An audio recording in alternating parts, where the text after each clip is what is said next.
Hey, Akopolo Gunwa. Purchase your tracks today. Umonka village. Eben Sabia can Sabia. Ozobolo. Umozobo Nenye Gele. Yunam de Kan. A freedom fighter. Reality we was from eternity. Originality we go facility. Yunam de Kan is the able, stable. That take away the rebels. That run our table. He's the man of integrity, we go facility. No, but today, don't say he's been on this game. Opa his dead body to take a bride. Yeah. Nnamdi Kanu. Ekele Nnamdi Kanu. Purchase A your man tracks of freedom today. fighter. Ekele Samalaba. A man of freedom fighter. The chief commander in army staff of Biafra. Ekele Lingi. Anamekuzi Kemaka Ugo Gechuku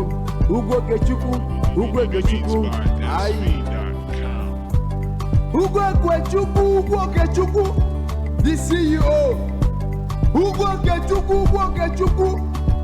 the CEO of OP1net.com worldwide Anamekenegi Ugo Gechuku from Amaji from Umukati gedi na Suka Nenugu State Big Baller based Habok in Germany Osoko Nonu Nekwe Biafra Onu Nekwe Biafra Set us free, let's go home and develop our land. Set us free, let's go home and develop our land. Reality we go wrestling eternity. Ezoku Kanepu. I don't care what the government mean. Purchase your tracks today.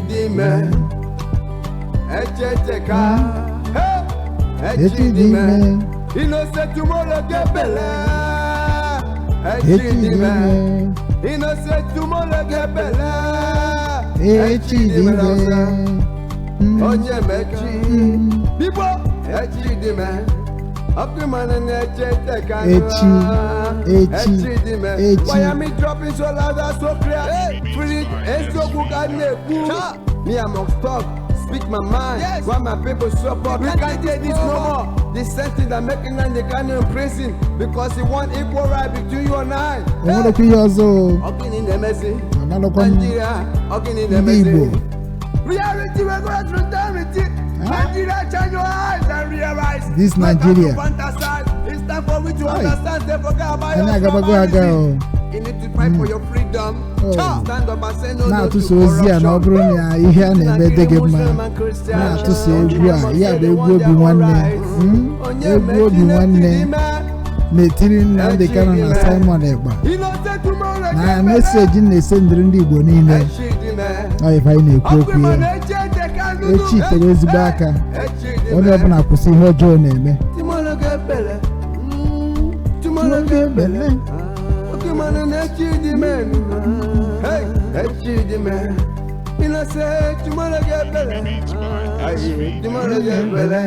If you betray your brother today, you know say you don't need tomorrow. I just a canny, they betray your brother. Okay, my chidi man. Chabalaka oh, Uzolima. You don't betray your brother today. You know say. Odoro kwa mma hope chegharịa hope chegharịa ife yoba chegharịa ife yoba ejebego mmụọ Purchase your tracks today.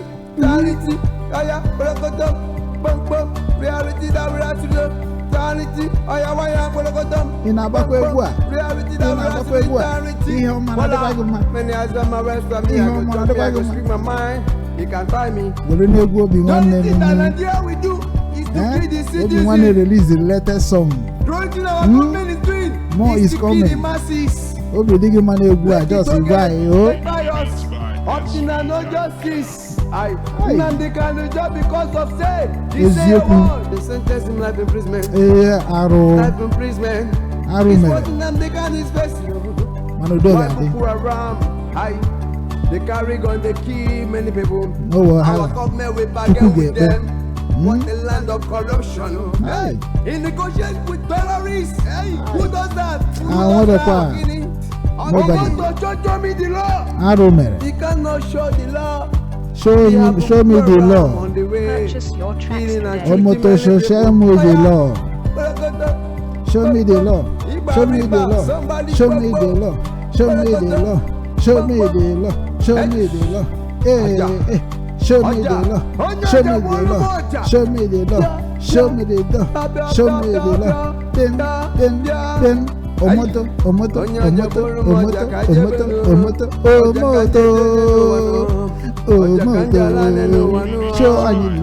Show me the law.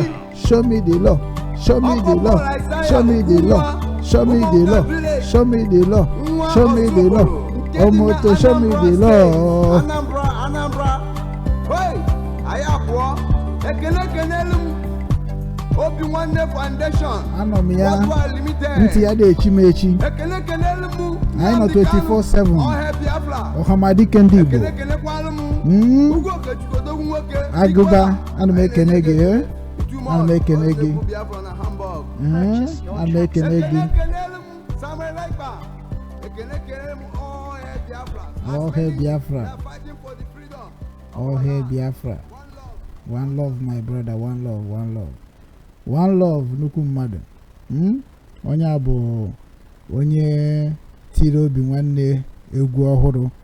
And ọ bụrụ na egwu a o tiri, ọ dị gị mma, biko ana m asị gị na anyị na-edere ka ịkwado anyị na comment section. Ihe anyị na-ekwugodo okwu na kịta bụ comment section. Ka egwu na anyị ka dị egwu dị gị. Nwanne anyị nwoke ọ gbalịkwara na egwu nke o tiri. Achọrọ m ịchọtakwa n'afọ nwanne anyị a.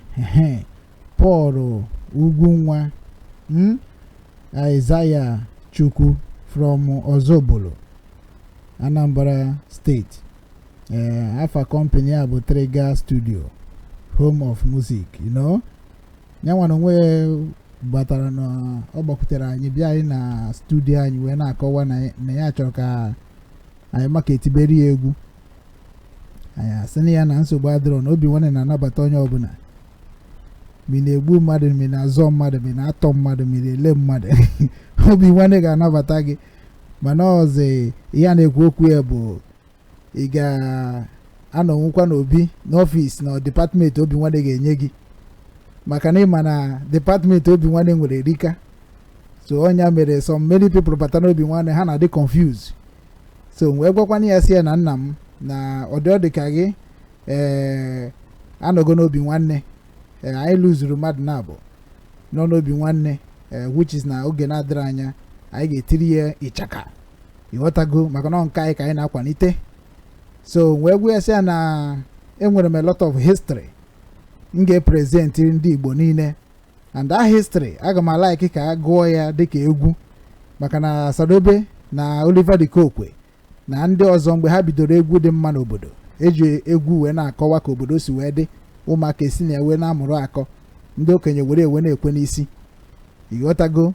Na mgbe ahụ ha na-agụ ya according to agwa ha kpara akpa, ma nke dị mma ma nke adịghị njọ, nke dị njọ o nwere ka ha si ekwu nke dị njọ, ịghọtago. Ekwuo ya mgbe ahụ na-efu anya. So na onye ka m sị na ọ bụrụ na ya nwere onwe ya chọrọ ka m kwalite ya n'egwu, mana akwado ya wit ndị Obi Nwanne n'ụwa niile, mgbe anyị ga-agbanye na akwụkwọ gbanye infọmeshọn ya ga-eji na-enyere ya aka. At least ọ dị Obi Nwanne, ihe niile furu Obi Nwanne n'anya n'ụwa niile. This is part of what I have been promoting in Igbo land, and this is what I have been expecting, that na nweta onye ga na-akụrụ anyị egwu niile anyị ga-eji na-eme shout out, ịghọtago. Nke ahụ ga-abụ ichi ime birthday anyị ewere gị wee kụọba egwu birthday, kụọ ya n'ebe omume egede. Ọ bụ na onwe ihe na-eme dị anyị ma anyị akụọlọ gị egwu, obi dị gị ma ị bịa chọọla anyị ife, ịghọtago otu esi eme. A ga na-eje na obi na obi wee na-ajụ kedu ka o si wee dị. Ihe ọbụla anyị nwetara ebu news dịka nta akụkọ, anyị ga na-abịa eji agụ egwu. Ọ ga-abụ ife ga-eji wee na-emere enegharị anya ma ọ na-egere ntị, ịghọtago. Maka na Obi Nwanne akụkọ nke ụwa abịago, na anyị ga-abịa dịka egwu. So na anyị ga na-afụ ka o esi na-apụta mgbe ọbụla, ma nke a ga-agụ na bekee ma nke a ga-agụ n'olu Igbo. So na m gwara ya si ya n'ọkwa otu a ka ọ ga-adị. Mgbe m ga-akọ maka Nnamdi Kanu, wetakwa ofu akụkọ Nnamdi Kanu kọrọ, ewere ụkọ akụkọ ọnya bụ egwu. iwe na-esi n'egwu na-amara histrị ndị mmadụ maka na onye bụ ihe ndị ọcha ji akpụ ya muvi abịa mechara gị ka ha si wee winie ada emekwa ka isi wee winie mana ihe ndị anyị na-ebu ihe obodo ji wee chekwa befa kedu nke ndị Igbo ji wee chekwa befa ọnya ka anyị chọrọ ibupụta n'Obi Nwanne Foundation worldwide. So ọ bụrụ na o nwere talenti nke ị nwere dịkwa ka nke nwanne anyị nwoke ị na-eti egwu ma ọ bụrụ ị na-eme ihe dịka editing ị na-eme video editing ọ ị na-eme ihe dịka nta akụkọ n'ịma asụ asụsụ Igbo ma ọ bụrụ ịma asụ nke English ọfụma obodo ọbụla ị nọ n'ala Igbo niile ị rịpọtụ n'Obi Nwanne ma ọ kọntaktị ya nọmba dị na skrin ebe a si na akara aka nke iji wee bịa dị na-achọ ndị ga-sponsọ gị bịa n'Obi Nwanne ga-sponsọ gị dịka anyị si wee bido na sponsọ nwanne anyị nwoke a ọ ga-eje fan mụ na gị na Bobby ga-sponsọ ya maka na o nwere onye bụ Obi Nwanne na-abụrụ na anyị niile bụ Obi Nwanne. Ana m ekene unu ebe ọ bara ụba wee na-asị na ọka kwa mụnwa nwanne unu nwoke Ugwu Okechukwu Obi Nwanne nke ndị Igbo wetara unu nya bụ ka o si wee na-akpọtụ n'Obi Nwanne studio right now. So ana m ekene unu si na amaghị akụkọ ya ọzọ gerekwazie na egere na nke ọzọ mana unu echefukwana ịdị na-atụsị ya atụsa mana eso this page Obi Nwanne Igbo TV. Anyị nwekwara Obi Nwanne News ị ga-enwetakwa anyị na YouTube, nwetakwa anyị na TikTok, nwetakwa anyị na Instagram, nwetakwa anyị na X, ihe nwetakwa anyị na Facebook.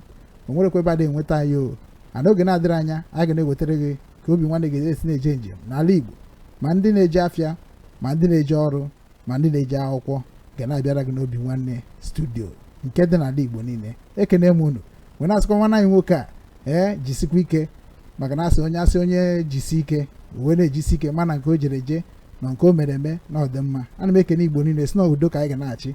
Ọ bụ na na-emechi ihe dịka okwu ọbụla na-ekwu soro m na-ekwu okwu a Obi Nwanne ofu obi, Obi Nwanne ofu obi, ofu obi ka anyị ga-eji na-aga n'iru na-enweghị nsogbu ọbụla. Ndewo na ụmụnne m ya gazikwanụ.